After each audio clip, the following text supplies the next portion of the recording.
Hello students, welcome to class of physics. In previous class we discussed about the different vector forms of Coulomb's law and the Coulomb's law in terms of position vectors and what are the different system of different units to measure the electric charge. Okay.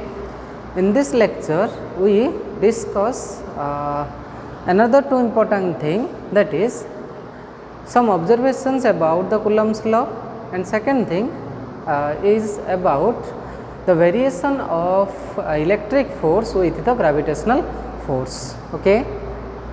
First thing, when we take the discussion of the Coulomb's law, we find the Coulomb's law between any two charge particles, any two point charges q1 and q2 separated by distance r in air will be F equal to 1 by 4 pi epsilon naught q1 q2 divided by r square.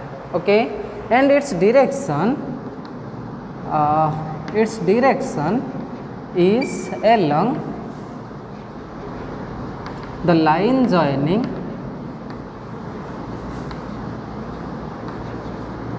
the two charges,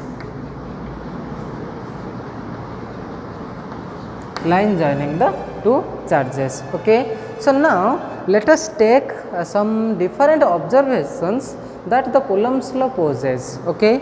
So here we discuss some important observations about Coulomb interaction or Coulomb force. Okay. So mainly when we take the study of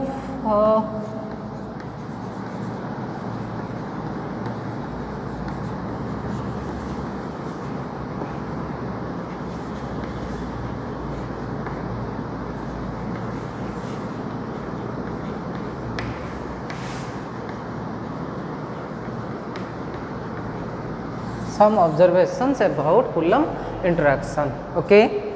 First thing, when we take the discussion of the force between any two charged particles, okay, then we find F equal to 1 by 4 pi epsilon naught q1 q2 by r square when the medium between the charges is air. Okay. Or when we place any other medium or dielectric in between the two charges, the force will be 1 by 4 pi epsilon naught k q1 q2 by r square. Okay. Where the force between two charges is directly proportional to the product of magnitude of the charges and inversely proportional to the square of separation between the two charges. Okay. Now when we take the discussion of Coulomb's law, first thing, the force between two charges is calculated by a experimental idea. Okay. So we can say the first thing, Coulomb's law is an experimental law. Okay. The Coulomb's law between two charges purely obtained through a experimental study.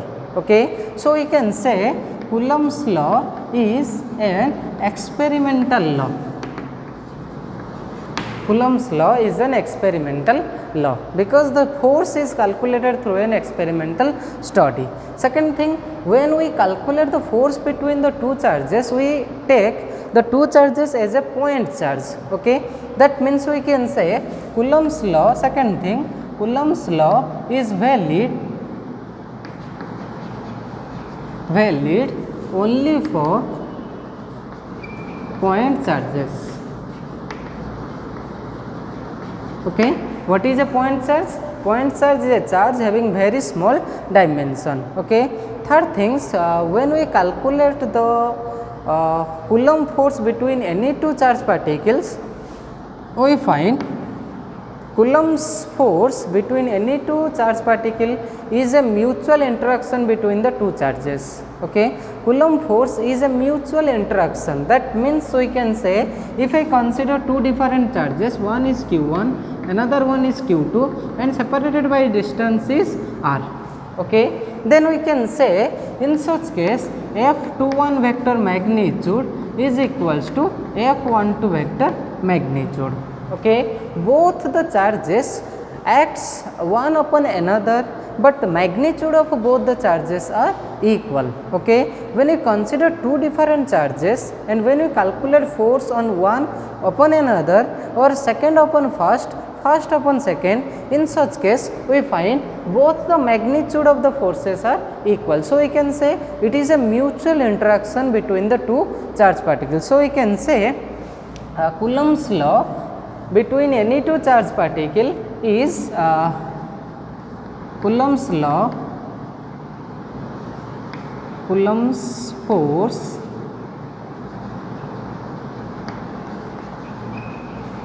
between two charges is a mutual interaction.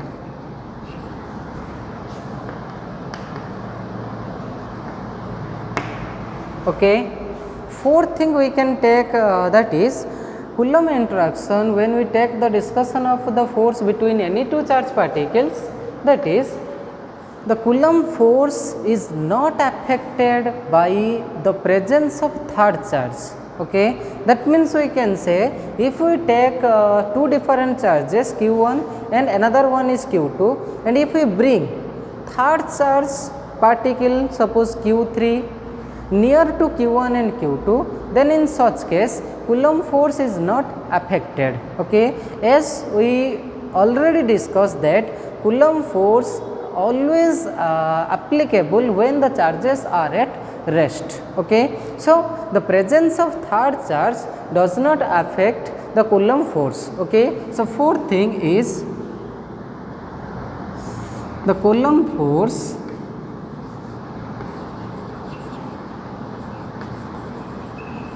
is not affected by presence of third charge. Okay, presence of third charge. Okay, another important thing that is Coulomb's law is applicable when we consider charge at rest, because we are dealing with the study of electrostatic, means it always encounters that charge must be at rest. Okay. So we can say Coulomb's law is applicable when charges are at rest. Okay. So Coulomb's law is always valid when we consider the two charges Q1 and Q2 must be at rest. Okay. Sixth property is that when you consider the distance consideration, okay, when we take the consideration of distance, we can say Coulomb's law can be calculated for a very large distance. Okay. So Coulomb's law can be measured for long range distance.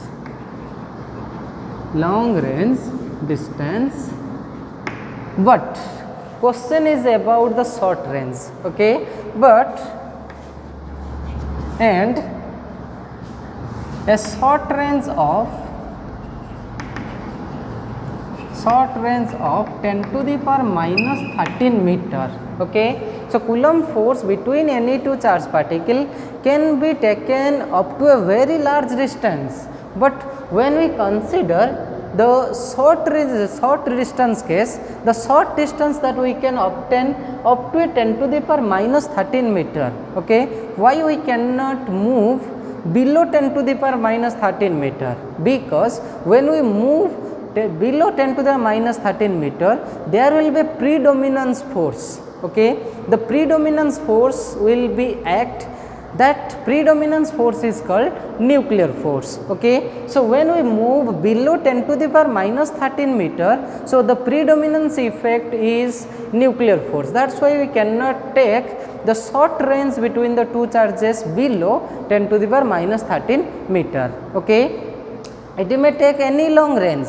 Okay. But when we take the distance as infinity, then we can say that Coulomb force is 0, as the Coulomb force is the Coulomb force satisfy inverse square law.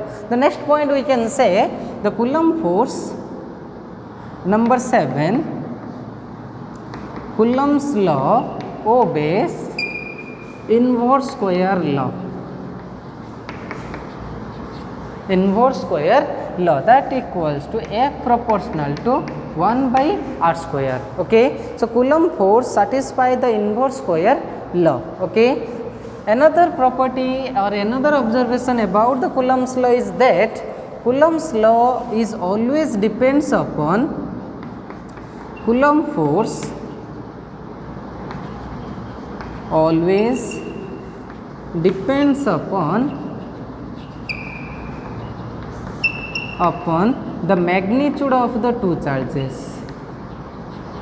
Magnitude of the two charges. Okay.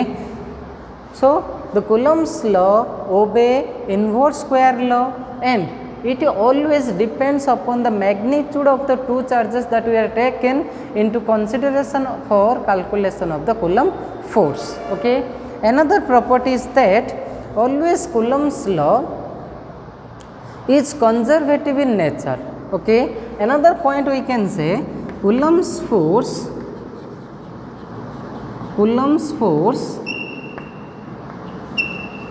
is a conservative force. What does mean by conservative force? Conservative force means we can say this force always depends upon this force does not depends upon the path followed by the charged particles. Okay. That means when we calculate the work done, okay, by moving the charged particle, then the work done between the two charges does not depend upon the path. Okay. As we know, the work done always depends upon the displacement. So, the work done is independent of the path followed by the charged particle. That is why Coulomb's force is always a conservative force. Understand? Okay. Then another things we can say the Coulomb force is basically central force. Okay. That means always the force acts the line joining the two charges. Okay. The Coulomb force is number 10. Coulomb force is basically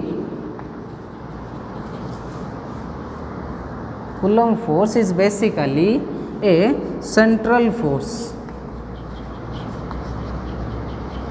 Is basically a central force, that is the force acting always the force acts along the line joining the two charges. Okay. So, that is why you can say the Coulomb force is a central force. Okay. So, these are the few observations that we take about the Coulomb interaction. Okay. So, Coulomb interaction and this in this observation we have also discussed some drawbacks. Okay.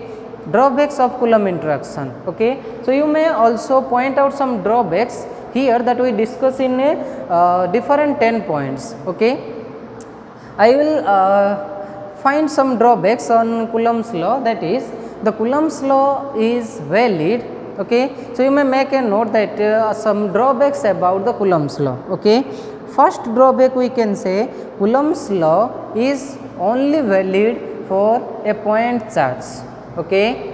Second things we can say the Coulomb's law cannot take up to a smaller distance range. Okay. Because in a smaller distance range there is a predominance of nuclear force. Okay. Third things we can say about the limitation, Coulomb's law always deals with charge at rest. Okay. Coulomb's law always depends on charges at rest. Okay. So, that is why these are the few limitations, that is it is always valid for point charge. Second thing, it always takes a range up to 10 to the power minus 13 meter, because below 10 to the minus 13 meter there is a predominance of nuclear force.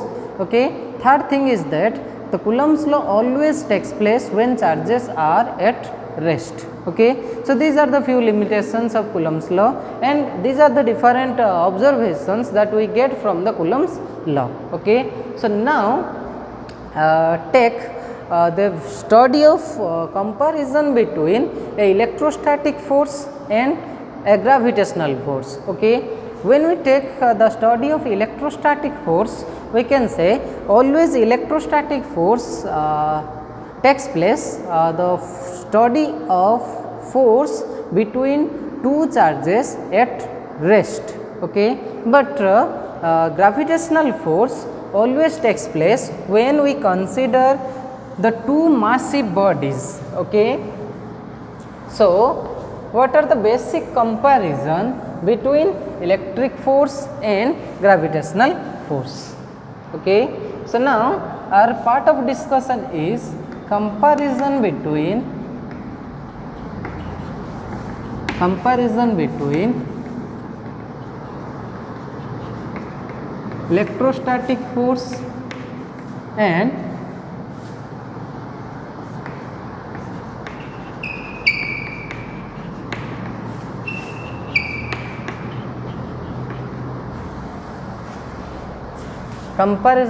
electrostatic force and gravitational force. Okay.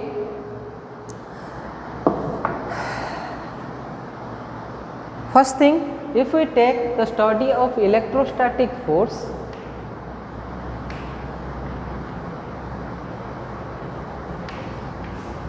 second thing, that is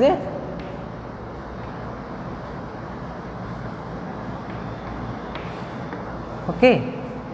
So before taking comparison of electrostatic force and gravitational force, first we have to know some observations about electrostatic force and gravitational force. Okay, so if you take some observation about the electrostatic force, that we have already discussed, that the electrostatic force always takes place in between the 2 point charges at rest. Okay, that means F equals to 1 by 4 pi epsilon naught q1 q2 divided by r square. So this is basically force between any two charge particle when the medium between the charges is air. Okay. Second thing, about the gravitational force. Okay, the gravitational force always takes place in between two massive body. Okay, so that's why we can write gravitational force as G m1 m2 divided by r square. Okay, so capital G here is called a universal gravitational constant. Okay, so capital G is called a universal gravitational constant. Okay, and m1 is the mass of one body and m2 is the mass of another body, and r is the separation between the two massive bodies. Okay, so when we take gravitational force, we can say the gravitational force always takes the force between two massive bodies. Okay, whereas the electrostatic force always takes place because it takes the study of the force between two charged body. Okay, so first thing, another things we can say, the gravitational force between two bodies is always attractive in nature. Okay, so first point here we may write,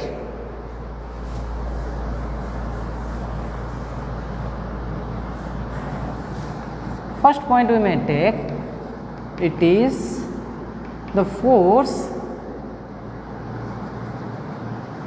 between two charged body. It is the force between two charged body. Here it is the force between two massive bodies.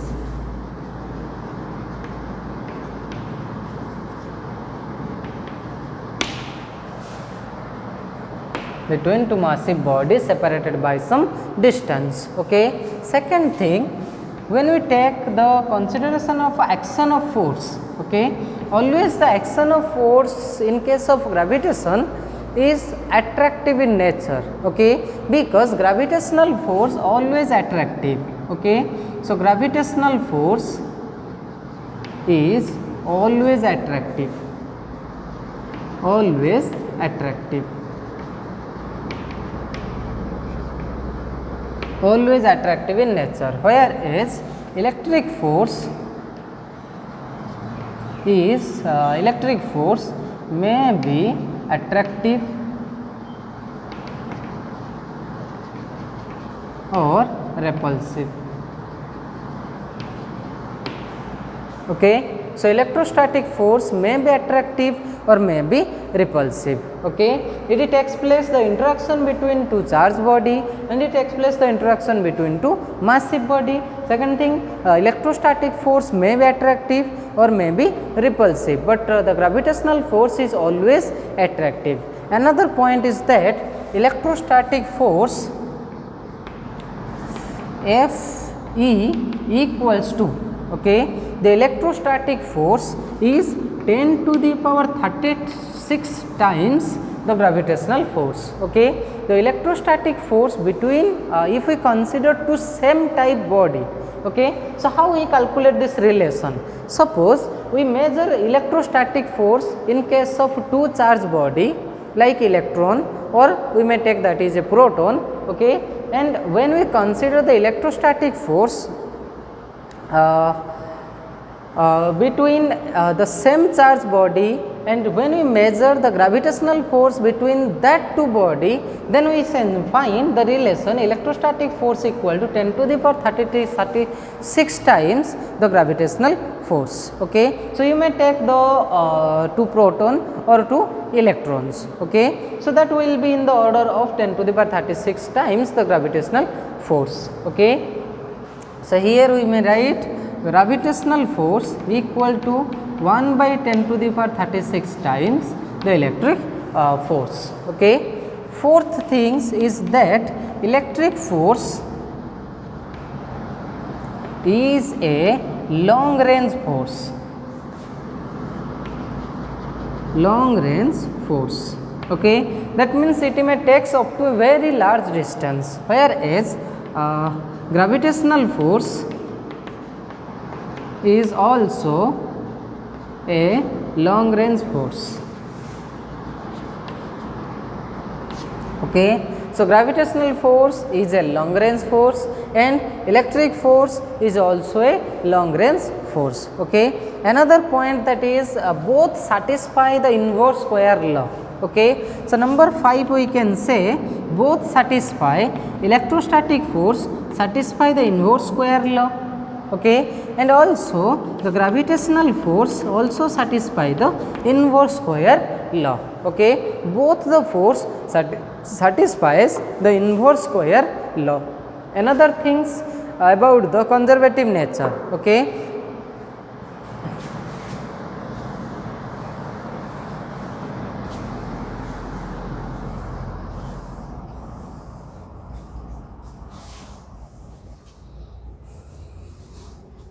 number 5, electric force is a central force. Okay, because it always acts the line joining the two charges. Okay, electric force is a central force. Okay, and the gravitational force is also a central force. Okay, number 5, gravitational force is also a central force.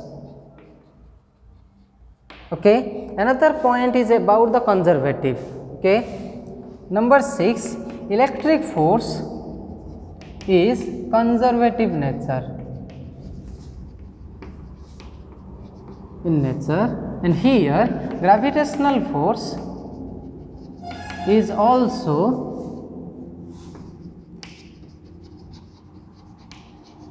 conservative in nature.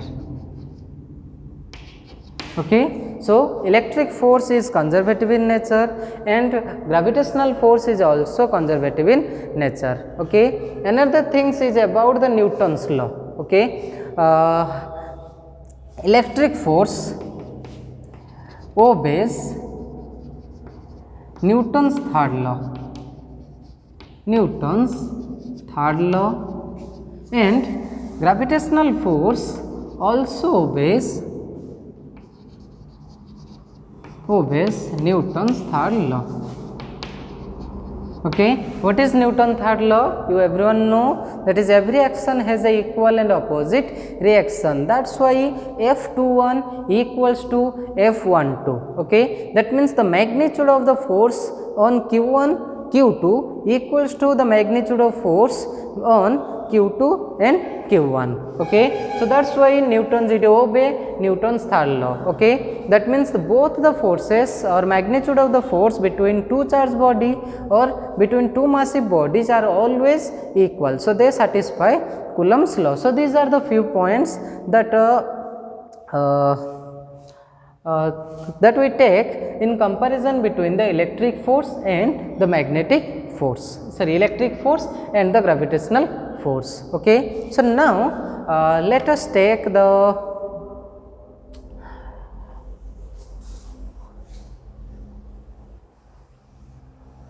some homework. Now there is some homework that given to you in order to calculate the electrostatic force between two electron, okay, and gravitational force between that two electron. Okay, calculate three different homework that is given. Compare electric force with gravitational force for two electrons. Okay, second things, compare electric force with gravitational force for two proton. Okay, third things, compare electric force with gravitational force for electron and proton. Okay, so these are the three home tasks that are given to you in order to measure the electric force and gravitational force for two electron. Okay, you all knows what is the mass of electron, also know what is the mass of proton, then calculate their gravitational force.